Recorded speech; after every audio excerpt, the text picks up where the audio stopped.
Beer Rep Chats with.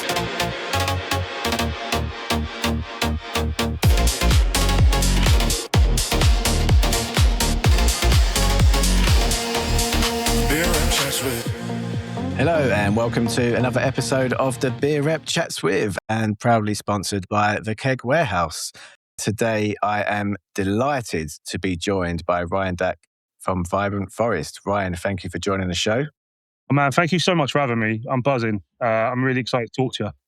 Yeah, I'm really excited as well. I'm a big fan of Vibrant Forest. Love the beers that you brew, and yes, it'd be good to dive in depth about the story of Vibrant Forest. So yeah, I'd love to. We'll go anywhere. Like I said, we'll go anywhere you want to go, mate. Whatever you think people want to hear or what you're interested in, I'm more than happy to chat through whatever, really. Awesome. So should we start with how Vibrant Forest first started and the reason behind it? Yeah, absolutely. So, so first of all, this year's our 15th anniversary. So we've hit 15 years now, which is pretty mental. Yeah, it's a long time. So our founder and director, Kev Robinson, basically back in 2009, started messing around in his garage, a lot of breweries do. Started making wine, actually, like country wine, and then sort of turned it over to doing a bit of beer brewing based on like sort of American pales that he's had, and the big hoppy stuff and just stuff that he wanted to drink, really. But a complete hobbyist, like evening weekends, cold garage, a kit made out of buckets, like proper homebrew stuff.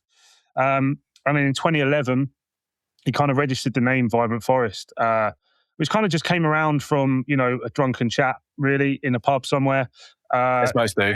And the best ideas come from that. And, the vibrancy being based on like sort of beers that he was making, sort of big American styles, hoppy stuff. And Forest, obviously, it started and we still are in the New Forest in the south of England.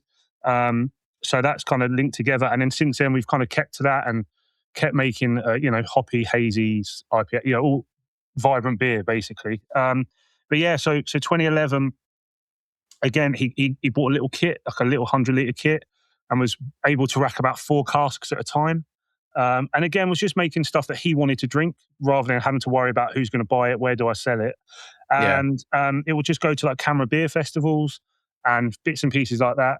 Sort of the back end of 2011, he won his first ever Camera Festival award for Wheat Wave, actually, which is like a Hefeweizen beer in cask. Cool.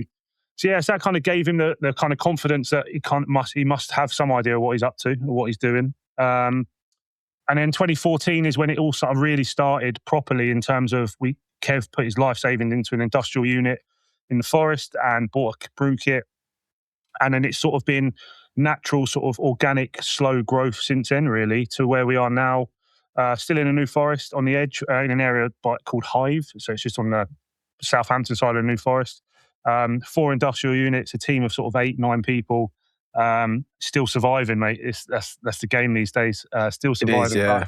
But the most important thing I think for us is like we're still having a lot of fun and we're still making beers that we want to drink. And there is definitely worse jobs in the world.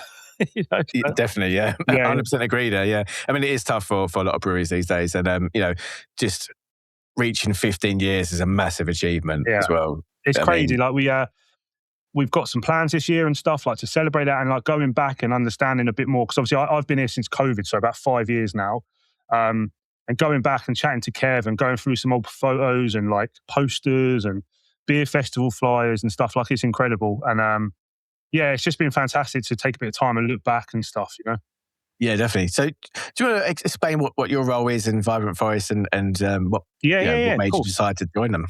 So I spent like 10, 11 years running pubs and nightclubs and stuff. And then COVID happened.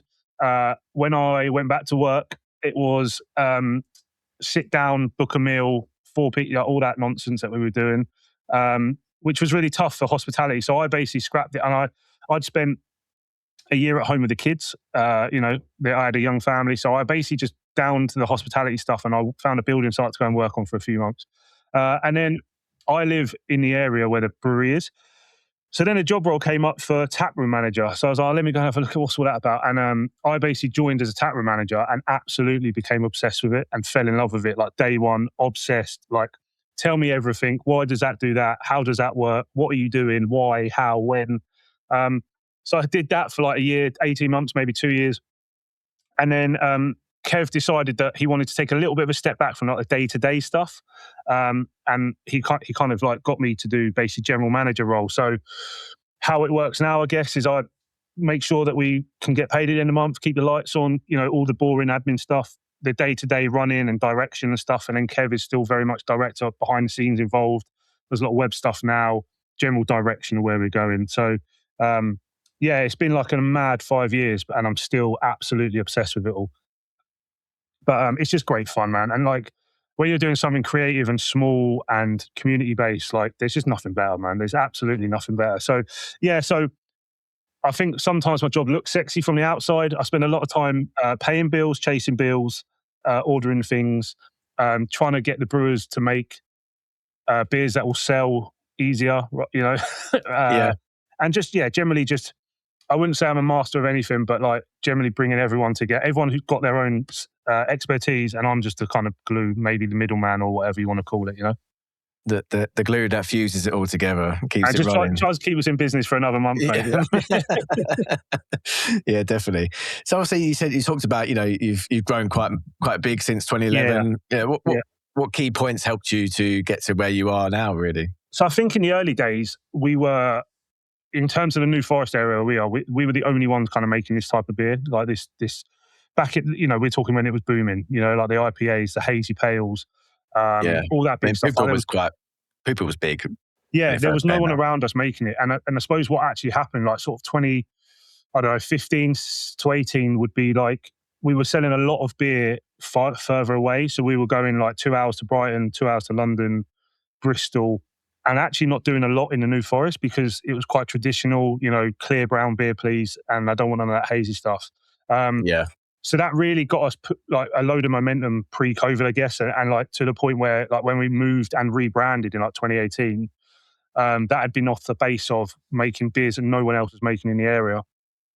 And, and I think in the early days and everything's rosy and golden and the craft beer stuff was booming and you could fill the recipes with as many hops as you could possibly get in the kit, and no one was worried about anything. It's all happy days. And then, COVID is COVID. And then I think off the back of COVID, we've managed to sort of maintain and survive just by taking risks and not sitting still, not being comfortable with, oh, well, this is what we've done before, so this will work, but actively going out and trying to find other ways of doing stuff, getting information from people that know way more than us. And just constantly moving, mate. Like that's the fun bit. Like for me now is like, what's next? What can we do next? How can we do stuff better? What info are we missing? Whether it's recipe based, kit based, taproom based, and I think that's kind of allowed us now to get through some rough patches and sort of hopefully kick on now. But yeah, definitely in the early days, it was kind of standing out in our area where we are in terms of our beers for sure. Are you starting to see sales pre-COVID pick up a bit? Yes and no. It's very different. So our taproom's flying. Our taproom's amazing.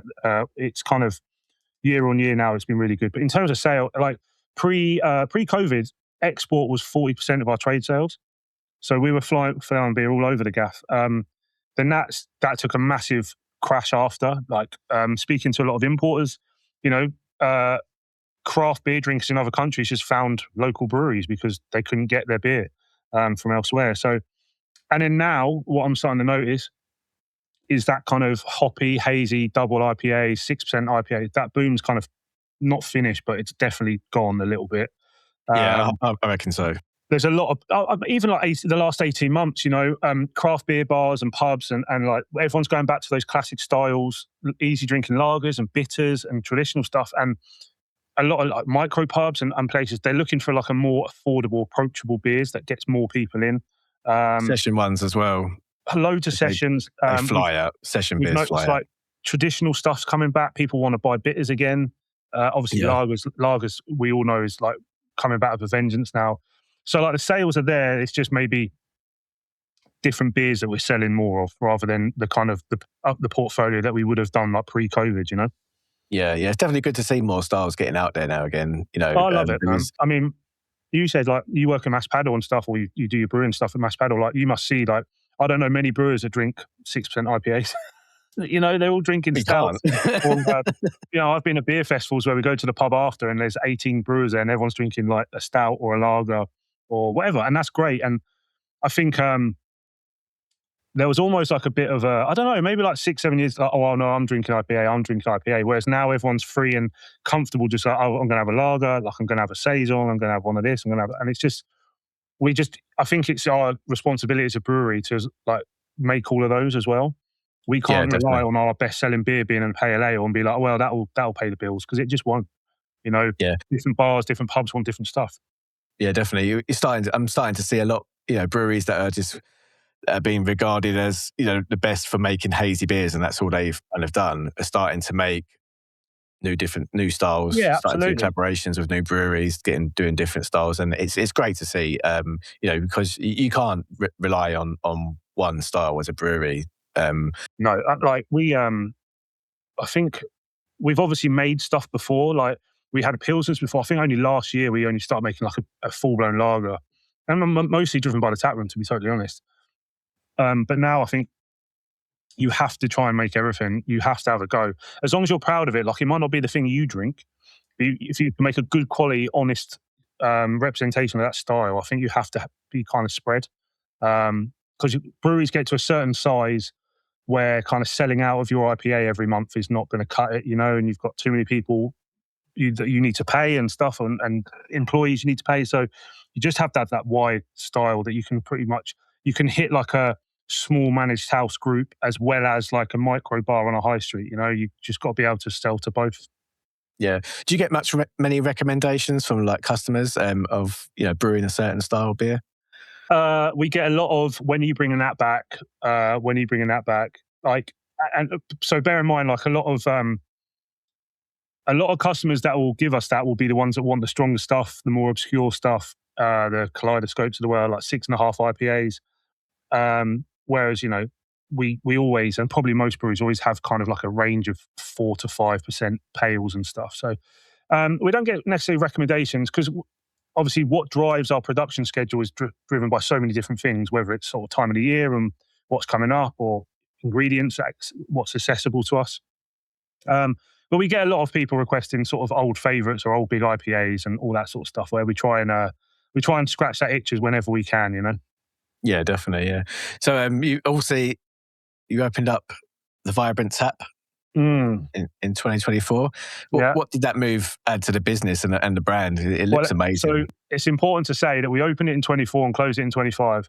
So, but no, I'm happy to talk about it because it's a really good lesson for us actually. So we have a tap room on site. We opened a small sort of old restaurant in a high street in the New Forest, in Lyndhurst it's called. So first, like the main reason was it was a tourist town, bring like the name to more people, you know, get out there, footfall, all that good stuff that you would open like a pub, you know, a bar for, whatever.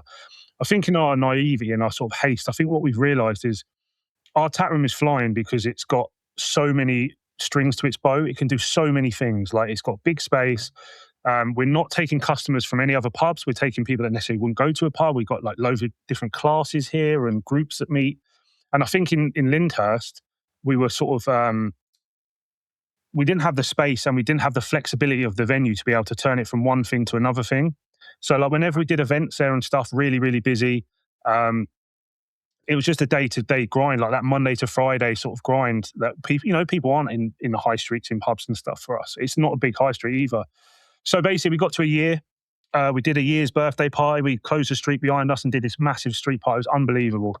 And then we had to decide really, like at that point in time, our tap room at the brewery didn't have a manager or a management team. He'd gone away to do something else. And we just about wiped our face in Lyndhurst. Like we were fairly happy with the year. Like it wasn't what we wanted, but it was still okay, positive.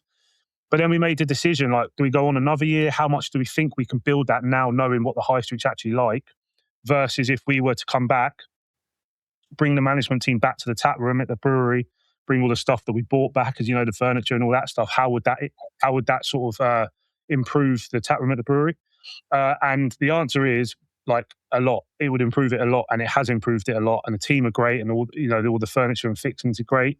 And we managed to get out there without anyone losing out. You know, all the local suppliers we were dealing with got paid, and everyone got paid, and it was kind of a clean exit, like a little lesson for us to be like, the taproom thing works because it's a taproom. It doesn't necessarily translate really well to like high street venues.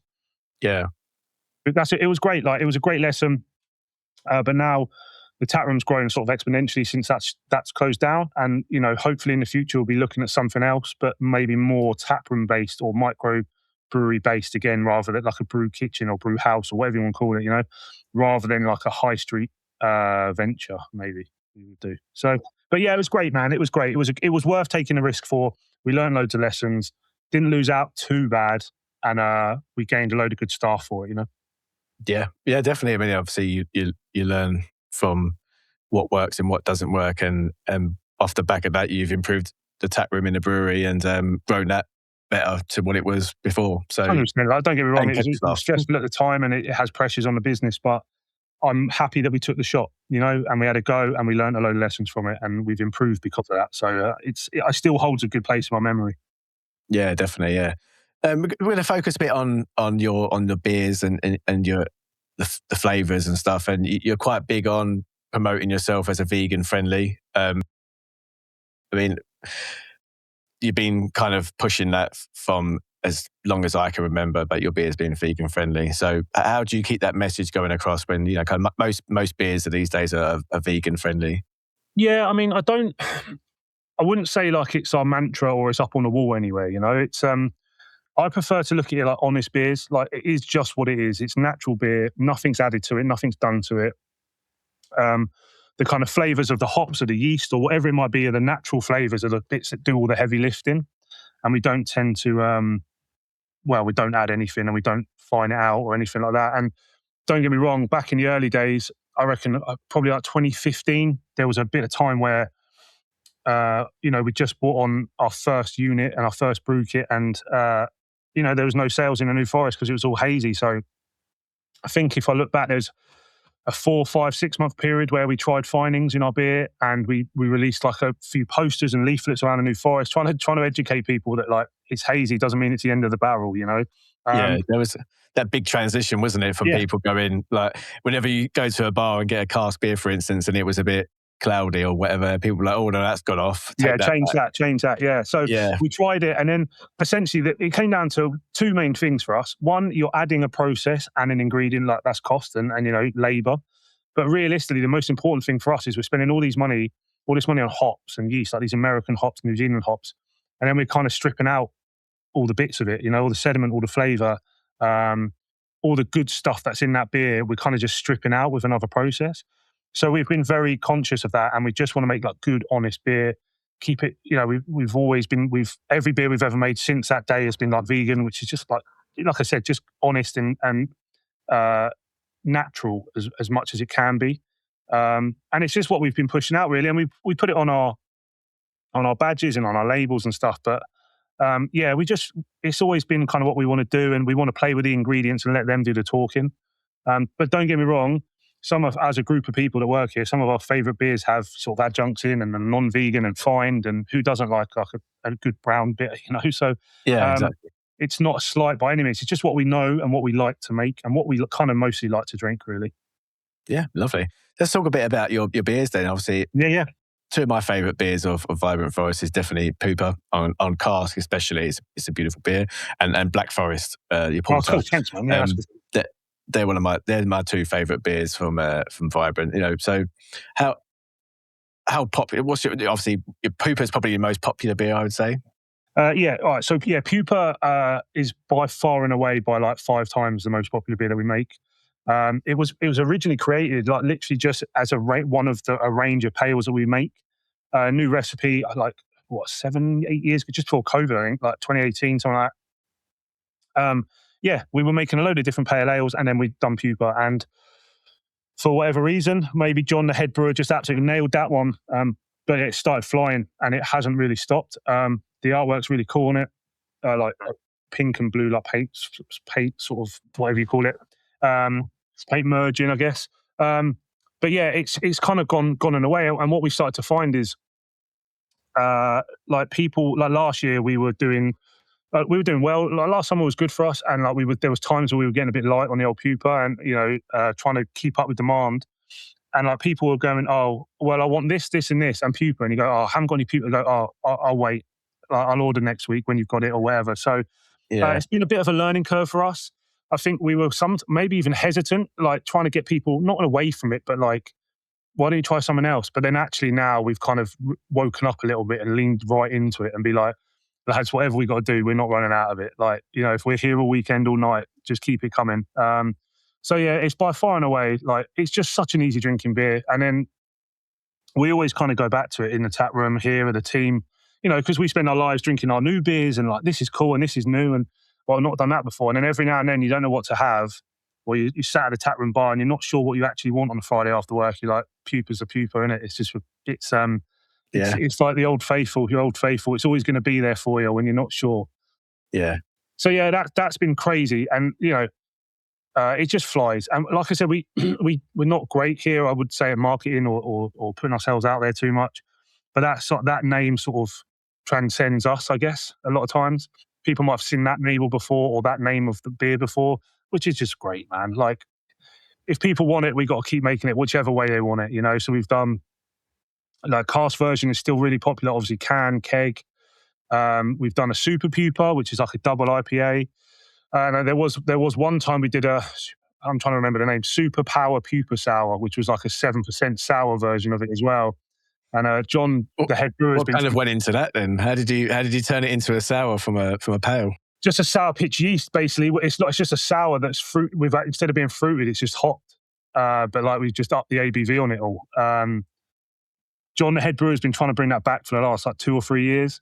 And it's unfortunately me that has to be like, come on, man. Like, I don't know if 7% sours are flying at the moment, for us anyway. So it just keeps going, mate. And we just keep pumping it out. We love it. And we've tweaked the recipe to make it better, I believe. And yeah, for long may it continue, hopefully, Yeah, definitely. There's always one beer that outsells everything else in every brewery, isn't there? And it's nice that you come across one that's actually a really decent core range beer.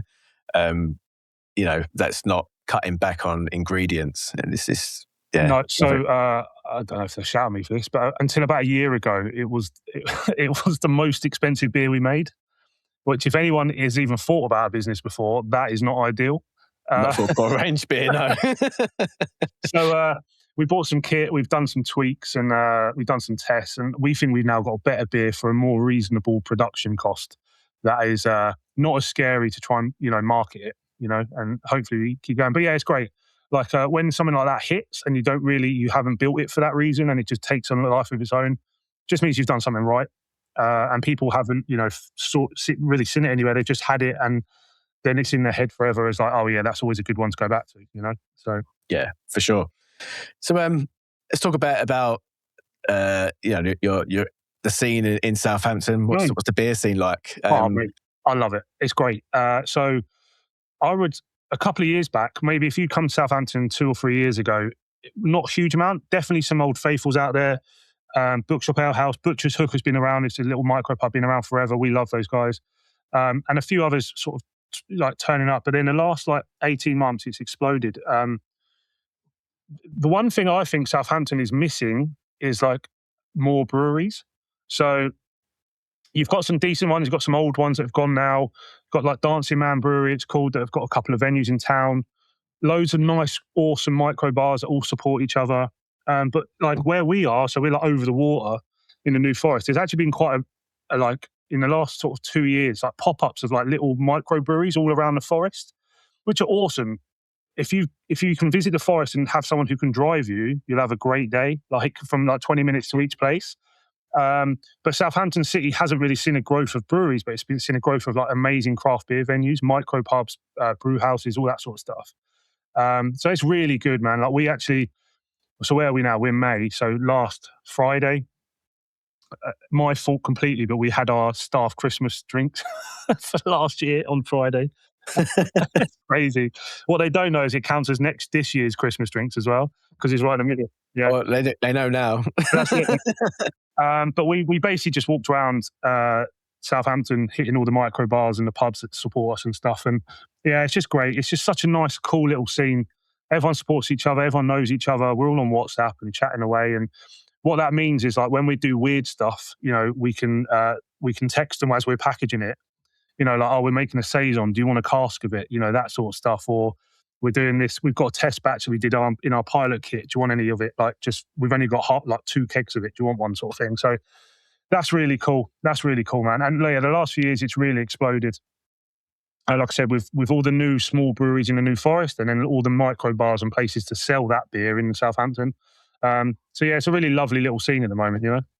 Yeah, I mean, I guess it's great if you're getting all these little pop-ups and microbreweries and micro pubs where you got better access to market because there's more independent places to buy the beer. Absolutely, man. I think route to market's constantly talked about in this industry from back in the day. From trying to getting people to take a chance on you to now, where you're just getting swallowed up by the big boys and you're just trying to find any way you can get into. So having a network of sort of independents and micro bars and micro breweries with their own bars and stuff just gives everyone a chance, So whenever at a tap room, like if we do, like last week, when we do big festivals and stuff, we always tap up all the micro breweries in the New Forest and see what they got and try and get some beer out of them.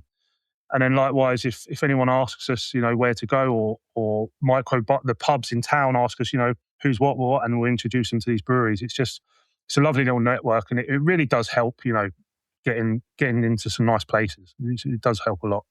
Yeah, I mean, I think that's adamant across the whole of the craft indie beer scene, is that everyone's helping each other out. No one's out to, get better sales than the other person. Everyone's in it together. What's your take on, like, what do you think needs to be done to help, small independent breweries? I mean, obviously, we're not going to get rid of all the globals from the pubs completely. No, for sure. So there's got to be some sort of balance. I mean, what would you think would be a fair option? So in the Dreamland, right, if it was Dreamland stuff, it would be like, do what Scotland do, where every pub or every chain has to have like an independent line. Like, that's the dream, right? Realistically, what can we actually do in terms of, like, what can I do or what can other people do? And what I'm obsessed with at the moment is, like, other breweries, in terms of, like, I came to realise when you're doing collabs and beer festivals and stuff, right, that you take a handful of independent small breweries, half of them, let's say, would have started in someone's garage. Other half would have been like a couple of mates got together and wanted to make some beer. And then they started making beer. One of their beers started selling well, and that's the directory or the trajectory of the brewery. It's all based on, like, what's happened or what's gone well. And so basically what I'm trying to say is, like, all the breweries do the same thing, but they all do it completely different ways. They've all got kit from different places, suppliers from different places. They've got into a pub chain or a shop chain different ways from a different person. And I think that sharing of information is just, like, the most important thing. And that's not, we don't need to get around a boardroom. It's just like going to see people and, like, doing collabs and using collabs as, like, just chatting, just spending time talking, going to beer festivals, making friends, and just really just trying to. I'm just get quite obsessed with, like, oh my god, like, why'd you do it that way? Like, how'd you get that? Where's that from? Like, how's that come about? Some stuff is good, would work here. Some stuff wouldn't work here. They'll come down and do the same thing to us, and that, obviously, that's because if you're head down in the brewery and you don't do any festivals and stuff, and you haven't done many collabs this year, you're not talking to anyone else. Really, you're not finding information. You're not walking around someone else's brewery and stuff. So I'm obsessed with that kind of sharing of information, just chatting, having a chat on WhatsApp. How's this going for you? How's that going for you? Oh, here's the contact at this place if you might get it cheaper. And I love that side of it. And I think that's what I'm trying to do anyway. Like, personally, is when I go to these festivals, like, I see people, I say hello, and you see them next time, and it's, oh, how did that thing go? How did that thing go? Are you having much luck with these people? I think, that sharing of information, man, I think that is the absolute gold. Like, that's the best thing ever. And, like, the more collabs we've done, the more, we've had some really fantastic stuff come out of collabs. Like, our gluten-free beer came out of doing a collab, and some equipment we've bought came out of doing a collab. And I'm hoping that we've shared stuff the other way that has gone on to someone doing something. But yeah, I think that, for me, that's what I can physically get my hands on and control or do something about. It's just making friends in the industry, having a good time, but just sharing that information and letting people in behind the curtain. Like, there's no secrets. Yeah, exactly. Yeah, learn new techniques, things like that. No, but I just once I realised, like last year, whatever we did, 4 collabs or whatever we did, 3 or 4, and we all make the same beer. We all make a 4% pale ale, but we've all got a building that looks completely different, full of different kit. We sell it a different way. We decide what beers we're making a different way. Like, it's mind-boggling. It's amazing, and that's what makes the industry incredible. But it's just getting behind it and just chatting, and yeah, I love that bit of it, man. I love that side of this business so much. Yeah, it is lovely. I love connecting with new people and just talking. It's the reason why I started the podcast in the first place. Was This is why. So before we talked, I've listened to this a load of times because there's not many craft beer podcasts out there, really, especially ones that talk to so many variety of people and just get pulled behind the curtain and understand, like, what are the stressful bits? What do we spend our time worrying about? Because too often, especially on social media, like, you're sat there drinking a lovely cold pint and all is well in the world. I love listening to this stuff and talking to these people and just understanding what they're going through and what they're trying to achieve and how they're doing it. It's just incredible to me. Yeah, I love everyone's story because everyone's story is different. It's crazy. Most people might think, they started home brewing and then it started a brewery, but the backgrounds of what jobs they were in before is just, before they got into brewing, is just amazing. It's just all walks of life.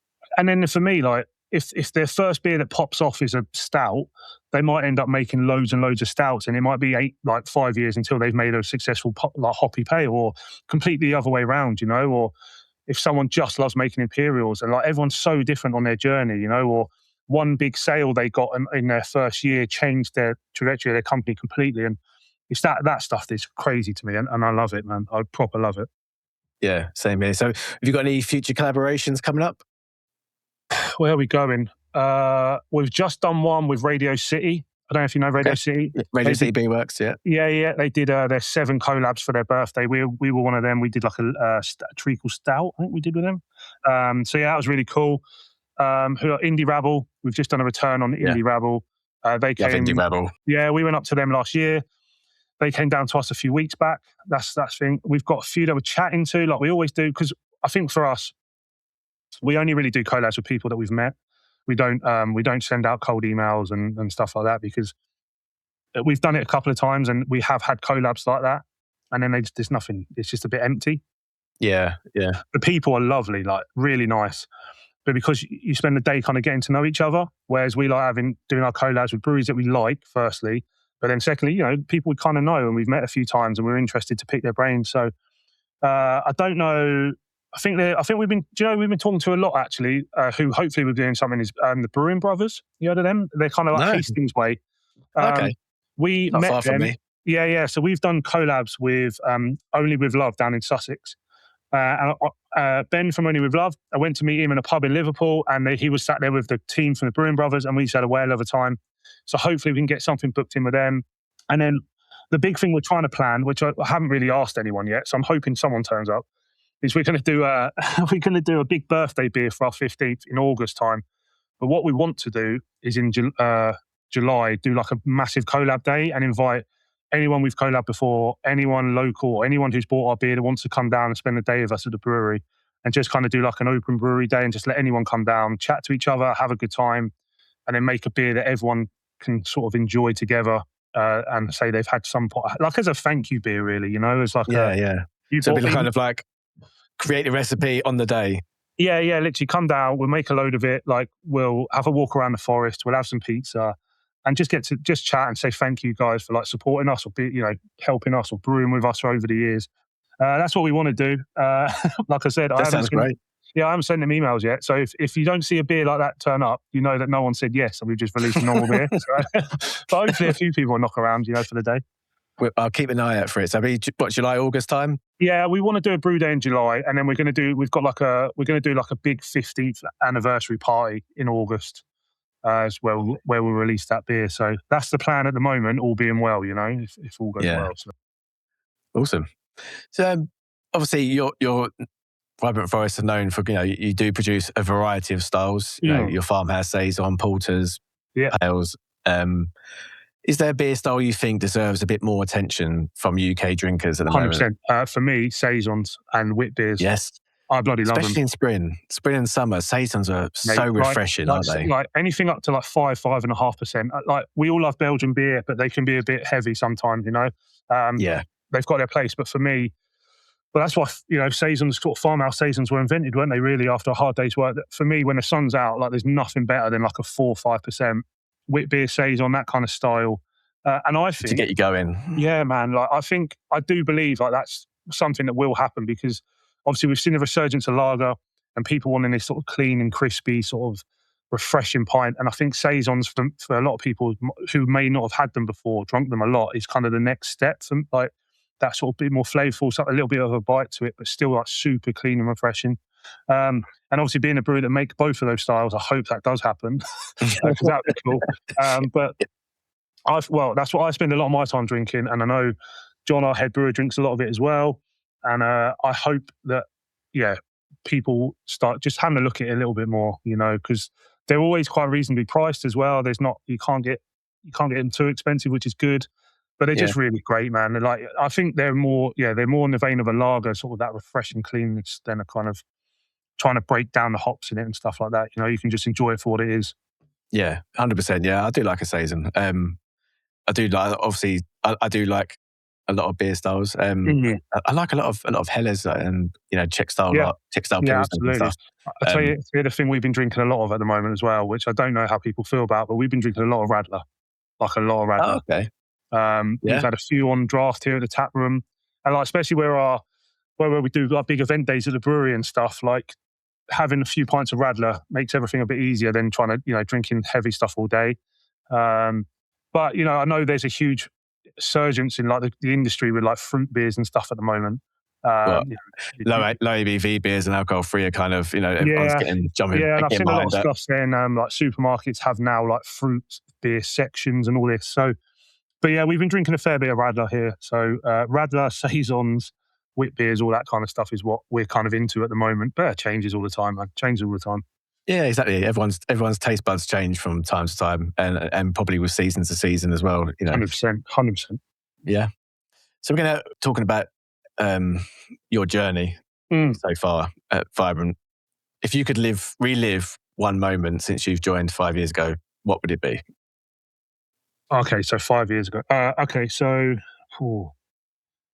there's a couple. From a taproom point of view. Last year we do a spring event every year, which is like a beer. It's kind of like a big. We call it a gathering, right? So it's like a beer festival, but a community thing. And last year we went for it, the biggest one we've ever done, and we like sold 500 tickets and then had to stop selling them. That's for us is mental. Like that's ridiculous. Yeah. So we had that. That was incredible, and then it was 25 degrees for the whole day. So that was really perfect heat. Yeah, that's a perfect heat. Unbelievable. So from a taproom point of view, there's that. From a beer point of view, it's kind of a weird one, right? So I'm actually going to say it was Beer X last year, 2025. I was there. Yeah, oh, fantastic. So we weren't in SIBA, we had gone to Beer X the year before, me and the head brewer, John, just to kind of have a look about and see what the crack was. We absolutely loved it. We bumped into so many people we knew. We did some sort of talks and stuff, and we loved it. So we came home and we joined SIBA straight away. And then last year we for the first time ever, we entered some beers in. And I'll be the first one to say, like, the awards, it's so subjective and stuff. But for us, like, we got the Saison got into like the end of year sort of the finalists. We came second basically nationwide, which for us it was just really nice. I got to sit there with John, the head brewer, who hates attention like most brewers do. And then there's just a little bit there where we've had a good day out, we've had a look around, and we just kind of sat there, and the little nerves kick. Oh, is it gonna? And then you get second. Like, oh man, that's cool. Like, we don't know if these people have ever heard of us. We're stuck down in the New Forest. Like, who knows what people think of our beer? But at least, it's up there, and our name was on the stage, and it's just little things like that. Like, it's not something we think about day to day. Like, put beers in for awards and hope we win something. But like, when you're there and you look around and go, yeah, I'm pretty proud of that. That's really good, especially for a beer that we've been doing for a while. It's nice to have a bit of recognition, though, isn't it? I mean, yeah, because so many great breweries that do enter for the awards, and to get in the top three nationwide, it's great, amazing. Man. Like, it's not. Don't get me wrong, right? It's not the be all and end all by any means. Everyone's different. All taste is subjective and all that great stuff. And we see, I know the sales going out and I know all that, but every now and then you're sat in a room full of your peers and people that you really genuinely respect. And you just see your name up there and you're like, it's really nice, every now and then just get that little touch and be like, that's cool. And I know John, the head brewer, he would never say, he felt the same as well. Like it was that little sort of, yeah, that was really cool, man. That was really enjoyable for me to see John, because it's his recipe, his beer.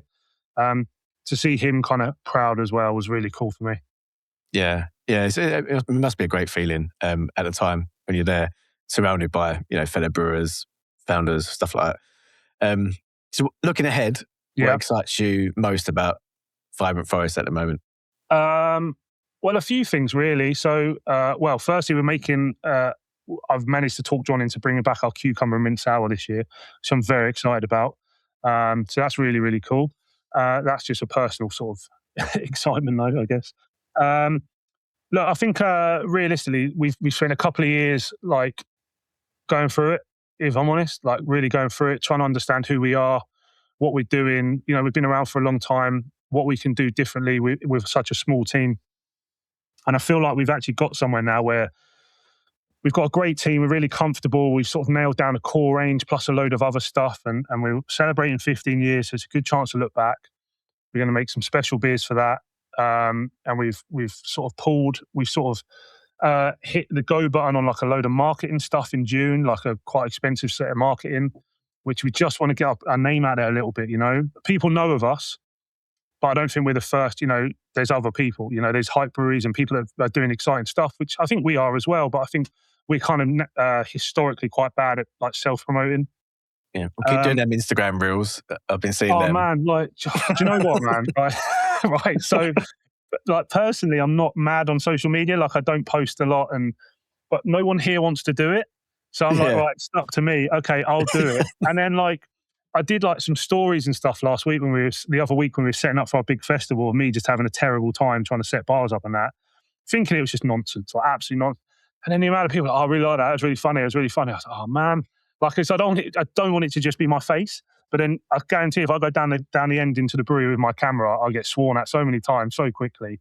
Then so I'll do a video again. So yeah, that's really fun. But yeah, it brings that personal touch, doesn't it? Though, like that, what actually happens, and and if it's funny and you do, and we've got an issue, so like I don't know, exploding fermenter or something like that, then that's always great as well. Not so great for production costs, but no, of course. But at least when we get a laugh out of it, it works. No, I don't mind doing them. I just don't want it I don't want to be on the camera all the time because it's not me. It's them guys. They're doing all the hard work. I'm just kind of promoting it. But yes, we got some like great anniversary beers, a load of big events here, and we're planning on a load of marketing stuff for June. So I'm hopeful. I'm the most hopeful I've probably been in a good few years now, and it's a good place to be. Feel quite settled. Feel quite confident in what's coming up, and it's just a much more relaxing place to be than maybe this time last year. So. I can only hope for like some great stuff over the next few months. Yeah, and have a really, really good summer. I hope so, man. Summer's key for everyone in the indie beer industry, isn't it? Like, it's kind of like where you get most of your sales. You brew different types of beers, and that's kind of like, if you have a good summer, bringing some money, it kind of helps you to get through. It helps so much. Like it kills me as well. So it's like we have a tap room and we have a mobile bar, and the sales are big in the summer, but the same thing that kind of knackers me out is the thing that gets me up in the morning. Like, every day is completely different. There's so many moving parts to it all in terms of what we're doing day to day. It's crazy. But that's just what makes it like the best industry and the best job in the world, in my opinion. Yeah. God knows what I was doing yesterday compared to what I'll be doing tomorrow. It's so mad. But I absolutely love it. Like I said to you, mate, I absolutely adore it. Yeah, I do too. It's amazing. I couldn't think of doing anything else than being in the beer industry. I have been since I was 17, I think, and I'm 40. Yeah, I tell you what, like running boozies for big companies is not the same industry that I'm in now. I can tell you that. Like the amount of festivals we've been to, and like I've been to stuff on my own, like representing the brewery where I've never been before. I don't know anyone, and I've had like the weekend of my life. It's just incredible. And yeah, because everyone's just so chatty and just you can talk to anyone. And just be willing to have a chat with you. And nerds about it all. Yeah, exactly. Yeah. We're not scared to admit it. We're nerds. And what? We just want to ask you what hopping rate you've put in that beer, because that's unbelievable and stuff like that. So, no, it's incredible, man. And like I said, summer's here now. The rain's gone, hopefully, and we're going to have hopefully everyone is going to have a really good summer, man. That's what I hope. Yeah. Well, the rain's gone for you, but it's not so much here. Well, yeah. We've probably got a week ahead, and then we've got, like I said to you, we've got a few big events coming up that we need the sunshine because we've got a lot of space that's not covered. So I'll be doing the Sundance for the next few weeks. Yeah, definitely. Maybe brew a beer called Sundance. That might we've got Clouded Sun at the moment, which is out. That's good.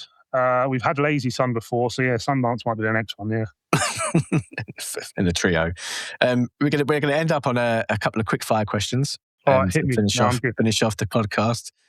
So, favourite beer style? At the moment, well, I would say Radler. I'm going to say like Saison / Radler. I don't just want to be the Radler. Guy. Yeah. I'll say Saison. Let's go Saison. Yeah. Saison. Most underrated beer ingredient? Yeast. Yes. Yeah. That is so much you can do with yeast. Oh, man. It's the most nerdy bit of the whole thing.